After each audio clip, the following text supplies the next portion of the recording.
Jahangir conference में सारे यहाँ पे मौजूद हैं और इधर ये लिखा हुआ है कि democracy is not just about elections, it is about the protection of human rights.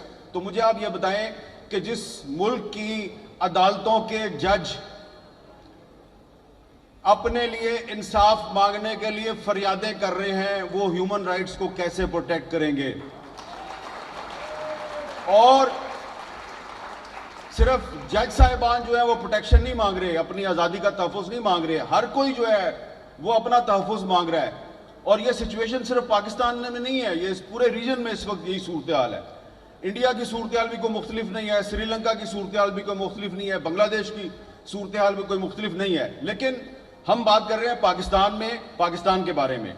तो यहाँ पर इस वक्त जिस आइन की बालादस्ती की यहाँ पे बात हो रही है, ये आपको मानना पड़ेगा, मानो या ना मानो। आइन पाकिस्तान को यहाँ पर तकरीबन गैर मुअस्सर कर दिया गया है। आप जिस आइन के तहफ़्फ़ुज़ की बात कर रहे हैं वो पहले से गैर महफूज है, उसकी वायलेशन सिर्फ गैर सियासी लोग नहीं करते, सियासी लोग भी करते हैं। और अब पाकिस्तान का मीडिया, हम जैसे लोग जो कहते थे जी कि आइन अगर उस पर अमल दरामद हो तो सारे मसले हल हो जाएंगे, अब हमें लगता है कि आइन तो खुद तहफ़्फ़ुज़ मांग रहा है। और क्योंकि मैं सहाफ़ी हूं तो मैं तो सहाफ़ियों की बात करूंगा। जितने गैर महफूज पाकिस्तान के सहाफ़ी इस दौर में हैं, कभी नहीं थे इससे पहले। आप देखें कि इस मुल्क की सुप्रीम कोर्ट ने एक सहाफ़ी अरशद शरीफ के कत्ल पर अज़ खुद नोटिस लिया।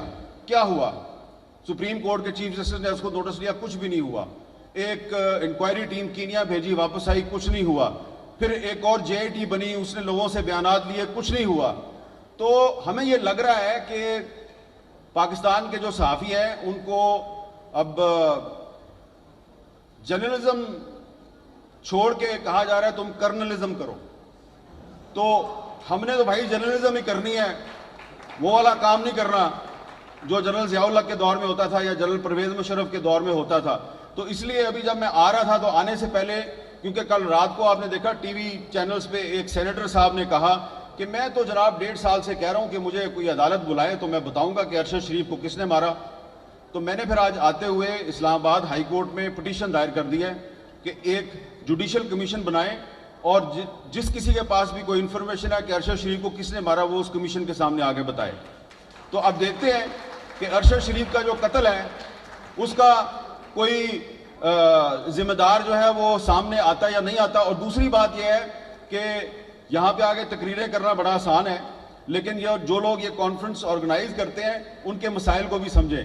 मैं उनके मसाइल में इजाफा नहीं करना चाहता, इसलिए कि धुआंधार तकरीर करके हम तो चले जाएंगे और उन्होंने यहीं पे रहना, अगले साल फिर कॉन्फ्रेंस करनी है। तो वो सनाउल्लाह बलोच साहब कह रहे थे ना कि आप एक कॉन्फ्रेंस ना किया करें, 2 या 3 किया करें। तो आप भी पहले सिर्फ एक पार्टी नहीं, जिन पार्टियों के लीडरों ने यहाँ पे आके तकरीरें की हैं वो अपनी अपनी पार्टियों से 2 या 3 उन लोगों को निकालें और फिर अगले साल आए। तो इसलिए हमने अब ये फैसला किया है कि हमें तकसीम कर दिया गया है, हम एक दूसरे पे एतमाद नहीं करते। अरशद शरीफ का जो कत्ल का मुकदमा है उसको हम टेक अप करने में, उस पर कोई तहरीक चलाने में कामयाब नहीं हुए, लिहाजा हमने अब फैसला किया है कि अब किसी और के पास नहीं जाना। अब हम जो आप लोग कहते हैं ना ये टीवी एंकर जो है ये बात क्यों नहीं करते, टीवी एंकर ने वो बात क्यों नहीं की, तो आपको तो पता है भाई हम तो पॉलिसी मेकर नहीं है, चैनल किसी और का है, हम तो उसमें बैठ के बात कर रहे होते हैं। तो अगर वो हमें ऑफर कर दें तो हम क्या कर सकते हैं। तो इसलिए अब हमने फैसला किया है कि टीवी एंकर्स का एक एक्शन फोरम बनाया जाएगा और जिस टीवी एंकर्स को कहीं से कोई कॉल आएगी या उसको डिक्टेशन देगी उसकी अपनी मैनेजमेंट या कोई बाहर से, तो हम लोग जो है वो पब्लिक में आके आपको बताया करेंगे। तो इसके अलावा हम वो कुछ नहीं कर सकते, ठीक है। वतीउल्लाह जान साहब खड़े हो गए हैं, लिहाजा मैं अपनी सीट पे वापस जा रहा हूँ। जहांगीर कॉन्फ्रेंस में सारे यहाँ पे मौजूद हैं और इधर ये लिखा हुआ है कि democracy is not just about elections, it is about the protection of human rights. तो मुझे आप ये बताएं कि जिस मुल्क की अदालतों के जज अपने लिए इंसाफ मांगने के लिए फरियादें कर रहे हैं, वो ह्यूमन राइट्स को कैसे प्रोटेक्ट करेंगे? और सिर्फ जज साहिबान जो है वो प्रोटेक्शन नहीं मांग रहे, अपनी आज़ादी का तहफ़्फ़ुज़ नहीं मांग रहे, हर कोई जो है وہ اپنا تحفظ مانگ رہا ہے. اور یہ سچویشن صرف پاکستان میں نہیں ہے, یہ اس پورے ریجن میں اس وقت یہی صورتحال ہے. انڈیا کی صورتحال بھی کوئی مختلف نہیں ہے, سری لنکا کی صورتحال بھی کوئی مختلف نہیں ہے, بنگلہ دیش کی صورتحال بھی کوئی مختلف نہیں ہے. لیکن ہم بات کر رہے ہیں پاکستان میں, پاکستان کے بارے میں. تو یہاں پر اس وقت جس آئین کی بالادستی کی یہاں پہ بات ہو رہی ہے, یہ آپ کو ماننا پڑے گا, مانو یا نہ مانو. آئین پاکستان کو یہاں پر تقریباً غیر مؤثر کر دیا گیا ہے. آپ جس آئین کے تحفظ کی بات کر رہے ہیں وہ پہلے سے غیر محفوظ ہے. اس کی وائلیشن صرف غیر سیاسی لوگ نہیں کرتے, سیاسی لوگ بھی کرتے ہیں. اور اب پاکستان کا میڈیا, ہم جیسے لوگ جو کہتے تھے جی کہ آئین اگر اس پہ عمل درآمد ہو تو سارے مسئلے حل ہو جائیں گے, اب ہمیں لگتا ہے کہ آئین تو خود تحفظ مانگ رہا ہے. اور کیونکہ میں صحافی ہوں تو میں تو صحافیوں کی بات کروں گا.